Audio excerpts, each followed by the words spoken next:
Selamat datang ke channel ini. Jangan lupa tekan butang subscribe dan aktifkan lonceng agar anda tidak ketinggalan dengan isu-isu semasa, dan sila tinggalkan pendapat anda di ruang komen. Tindakan 12 Menteri Kabinet daripada Perikatan Nasional menghantar surat kepada Yang di-Pertuan Agong menolak pilihan raya umum ke-15 diadakan tahun ini. Tidak boleh ditafsir hilangnya kepercayaan kepada Perdana Menteri Datuk Seri Ismail Sabri Yaakob. Sebaliknya, pengkhianatan 15 ahli parlimen MP daripada UMNO sebelum ini yang menarik sokongan kepada PN dianggap lebih teruk sehingga kerajaan yang dibangunkan untuk membela rakyat telah tumbang. Penolakan PN untuk mengadakan PRU tahun ini adalah berasas kerana seluruh negara akan berdepan dengan bencana alam seperti hujan lebat dan banjir yang biasa berlaku setiap tahun mulai November hingga Mac. Malah untuk rekod, Met Malaysia meramalkan Malaysia bakal mengalami hujan lebat berterusan mulai pertengahan November depan yang sekaligus akan menyebabkan banjir besar pada penghujung bulan itu. Cuaca yang dialami dijangka memberi impak lebih signifikan kerana monsun timur laut yang aktif dalam tempoh itu, di mana risiko berlaku hujan lebat berterusan dan banjir berskala besar adalah tinggi. Berbanding pengkhianatan 15 MP UMNO yang bertindak menarik sokongan terhadap kerajaan PN dan Perdana Menteri ketika itu, Tan Sri Muhyiddin Yassin pada 3 Mac 2021, dilakukan bagi menyelamatkan pemimpin parti yang berdepan pelbagai tuduhan jenayah termasuk rasuah dan salah guna kuasa. Sehari kemudian, Muhyiddin pada sidang media menjelaskan bahawa terdapat pihak yang kurang senang dengan ketegasan beliau untuk tidak melayan beberapa tuntutan mereka. Ini termasuk desakan supaya saya mencampuri urusan mahkamah untuk membebaskan beberapa individu yang sedang didakwa atas kesalahan jenayah. Saya juga telah dituduh menderhaka kepada raja, sedangkan apa yang saya lakukan adalah semata-mata untuk memelihara keluhuran perlembagaan dan mempertahankan kemuliaan institusi raja berperlembagaan. Saya tidak akan mengorbankan prinsip saya dan membelakangi sumpah jawatan saya untuk menunaikan segala kewajipan dengan jujur, menumpahkan taat setia kepada raja dan negara, serta memelihara, melindungi dan mempertahankan perlembagaan, kata Muhyiddin.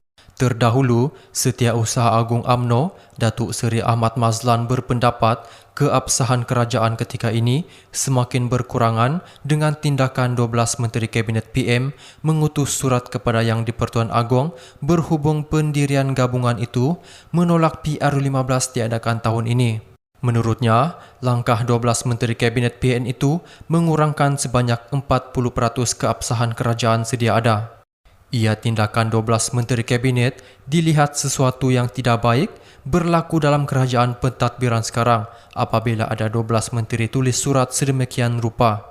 Selaku anggota Kabinet, mereka sepatutnya boleh selesaikan perkara itu pada mesyuarat Kabinet.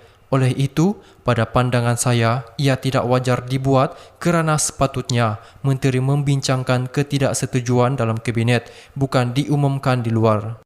Ia melambangkan ketidakpercayaan kepada apa yang ingin dibuat Perdana Menteri Datuk Seri Ismail Sabri Yaakob, katanya pada sidang media sebelum perasmian mesyuarat Puteri UMNO bahagian Pontian di rumah UMNO Pontian seperti dilapor BH.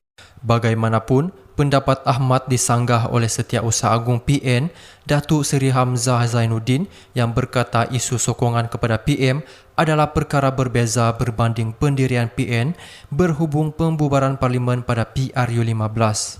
Itu menarik sokongan kepada PM, bab lain. Ini bab pilihan raya, katanya.